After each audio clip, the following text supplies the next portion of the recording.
என்ன சொல்லு. நேத்து நாகராஜ் சாரை போய் பார்த்தேன். எந்த நாகராஜ்? அதான்டா ரோட் கான்ட்ராக்டுக்காக நீ ஒரு கொட்டேஷன் கொடுத்திருந்தியே, அந்த கம்பெனி மேனேஜர். ஆமா, அந்த ஆள் உனக்கு எப்படி பழக்கம்? ஐயோ, என்னடா நீ உலகம் தெரியாதவனா இருக்க. பிசினஸ் கான்ட்ராக்ட் நமக்கு கொடுத்தா உனக்கு இவ்வளவு கமிஷன் தரேன்னு சொல்றதுக்கு பழக்கமா வேணும்? அது சரி, வியாபாரத்துல நான் எல்லாத்தையும் நேர் வழியில செய்யணும்னு ஆசைப்படுறேன். ஆனா நீ குறுக்கு வழியில சாதிக்கிற. என்னடா பண்றது? காலம் மாறும் போது நாமளும் மாறிதானே ஆகணும். வர்ற லாபத்துல பாதி அவருக்கு விட்டு கொடுக்கறதுக்கு எனக்கு ஆசையா என்ன? இந்த வருஷ டார்கெட்ல அந்த பிசினஸ் நாகராஜ் கிட்ட நான் வாங்கி பண்ணியே ஆகணும். பண்ணு பண்ணு, உன்னை யாரும் மாத்த முடியாது. ஆனா கம்மி லாபத்துல ஒன்ன மாதிரி ஆளுங்க வேலை செய்யறதுக்கு தயாரா இருக்கும் போது எங்களை மாதிரி குவாலிட்டியா பிசினஸ் பண்றவங்களுக்கு அது ரொம்பவே ப்ராப்ளம் ஆயிடும்.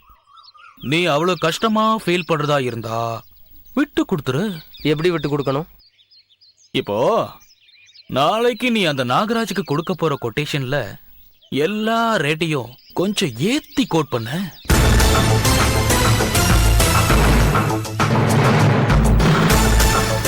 என்னடா யோசிக்கிற? இல்ல, எப்படியும் நான் ரேட்டை ஏத்தி கொடுத்து எங்க பேரை ஸ்பாயில் பண்ணிக்க விரும்பலடா. ஆனா அதே சமயத்துல உன் ஃப்ரெண்ட்ஷிப்பை பக்கத்துல வச்சுக்கிட்டே அந்த பிசினஸ என்னால பண்ண முடியுமான்னு யோசிக்கிறேன். அப்படின்னா உன் ஃப்ரெண்ட்ஷிப்பை வேணும்னா கட் பண்ணலாம், ஆனா அந்த பிசினஸை விடக்கூடாது.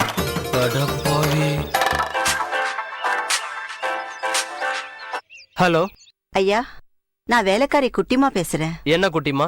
நான் வேலைக்காக வீட்டுக்கு வந்தப்போ அம்மா செத்து கிடக்குறாங்க ஐயா.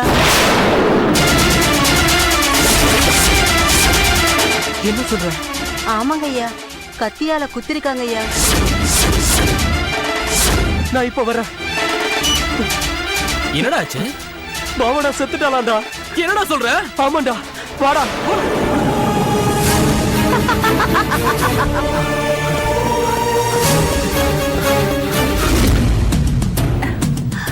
உட்காருங்க. உட்காருங்க. நான் நேத்தே உங்களை ரொம்ப எதிர்பார்த்தேன். இல்ல மேடம், கோர்ட்டு முடிய 4 மணி ஆயிடுச்சு. அதுக்கப்புறம் ஆஃபீஸ் போனா கிளைண்ட் சில பேர் வெயிட்டிங், அதெல்லாம் முடிக்கும்போது 8 மணி ஆயிடுச்சு. தம்பியும் வீட்டுக்கு போறதுக்கு நேரம் ஆயிடுச்சுன்னு சொன்னாரு. அதனாலதான் அந்த ப்ரோக்ராம காலையில மாத்திட்டேன். சரி, பரவாயில்ல பரவாயில்ல. தம்பி யாரு? மேடம், தம்பி பேரு ஹரி. ஹரி, இவங்க தான் பவ்யகலா டாக்டர். டாக்டரா? ஆமா. ஏன்? ஒண்ணு இல்ல, சும்மா தான் கேட்டேன். வணக்கம் டாக்டர்.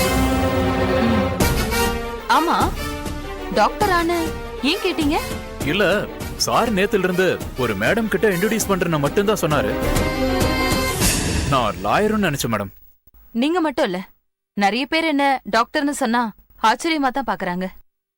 ஏன் வக்கீல் சார், என்ன பார்த்தா டாக்டர் மாதிரி தெரியலையா? ஏன் மேடம், நீங்க வேற. எம்பிபிஎஸ்ல ஃபர்ஸ்ட் லெவல்ல மார்க் வாங்கினவங்க நீங்க. அப்படியா மேடம்? ஏன் அப்படியான்னு கேக்குறீங்க? நான் டாக்டர்னா நம்ப முடியல. அப்படிலாம் இல்ல மேடம். ஹரி, மேடம் எம்பிபிஎஸ் முடிச்சு எம்எஸ் முடிச்சிருக்காங்க.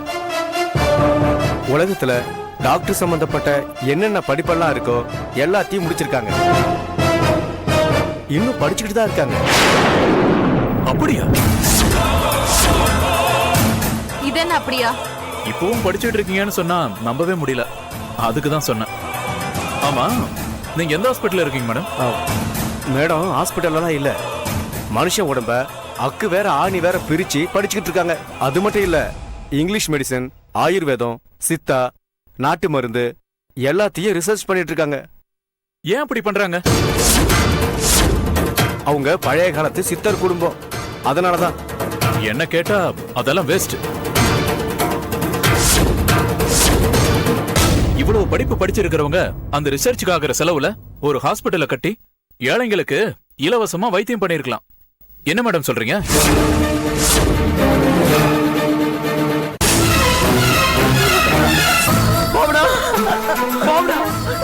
என்னாச்சு குட்டிமா? அம்மா அதெல்லாம் விட்டுட்டு போயிட்டாங்க ஐயா. எழுந்துரு பாவனா. பாவனா, ஐயோ பாவனா, என்னாச்சு பாவனா? ஐயோ எழுந்துரு பாவனா.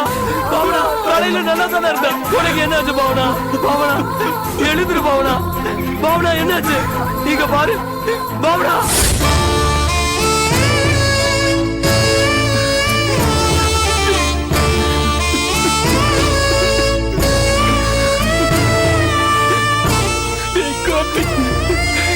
இப்படி எல்லாம் ஆகும்னு எனக்கு தெரிஞ்சிருந்தா காலையில நான் உன்னை வெளியில கூட்டிட்டு போயிருக்கவே மாட்டேன்டா. என்ன மன்னிச்சிடுறா. எனக்கு மட்டும் இப்படி எல்லாம் நடக்குன்னு தெரியுமா? இதுதான் என் நேரம்டா. இல்லடா, நான் வியாபார விஷயம் பேசுறதுக்காக உன்னை நான் ரொம்ப நேரம் அங்க நிக்க வச்சு பேசிட்டு இருந்துட்டேன்டா. அப்பவே நீ வந்திருந்தா இது நடந்திருக்காதோன்னு எனக்கு தோணுதுடா. அப்படியெல்லாம் இல்லடா.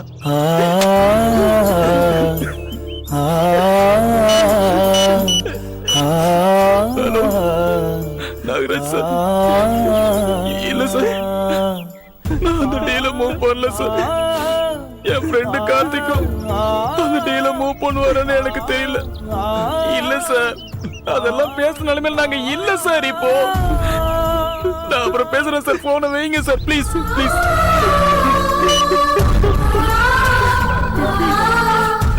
கார்த்திக், அழாதரா, அழாதரா, அழாதரா. சரி, வாயை வச்சுக்கிட்டு நீ சும்மா இருக்க மாட்டியா? பேசட்டும் வக்கீல் சார். அவங்க ஒப்பீனியனை சொல்றதுல தப்பே இல்லையே. தம்பி என்ன பண்றீங்க? ஆடிட்டர் செல்வராகவன் கிட்ட அசிஸ்டண்டா இருக்கிற மேடம். சம்பளம் என்ன தராங்க? மாசம் 13,000 வாங்குற மேடம். இப்ப எதுக்காக வக்கீல் சார் உங்களை இங்க கூட்டிட்டு வந்தாருன்னு தெரியுமா? தெரியாது மேடம், கேக்கல. எனக்கு ஒரு அசிஸ்டன்ட் வேணும்னு சொன்னேன். உங்களுக்கு அசிஸ்டண்டா? ஆமா, ஏன் எனக்கு அசிஸ்டன்ட்னு சொன்னா கேவலமா பாக்குற? ஐயோ, அப்படியெல்லாம் இல்ல. என்ன ஒர்க் மேடம்? எல்லா வேலையும் பார்க்கணும். எல்லா வேலைன்னா என்ன ஹரி, எல்லா வேலையும் தான். மேடம் ரிசர்ச் பண்ற ஒர்க் சம்பந்தப்பட்டது, பேங்க் வேலை, அப்பாயின்மெண்ட் விஷயங்கள், வீட்டு வேலை, இப்படி எல்லா வேலையும் தான் பார்க்கணும். மத்த வேலையெல்லாம் பண்றேன் சார், ஆனா வீட்டு வேலை மட்டும் வேண்டாம். ஏன்? ஆம்பளைங்க வீட்டுல எந்த வேலையும் செய்யக்கூடாதுன்னு எங்க அப்பா சொல்லியிருக்காரு. சரிப்பா, உன் இஷ்டப்படியே வேலை செய். சம்பளம் உனக்கு 20,000 ரூபாய். சரியா? Okay madam. எப்ப சேரட்டும்? இன்னைக்கு. சரிங்க madam.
you enjoyed this video, kindly like, share, comment, and for further our interesting videos, subscribe our channel below.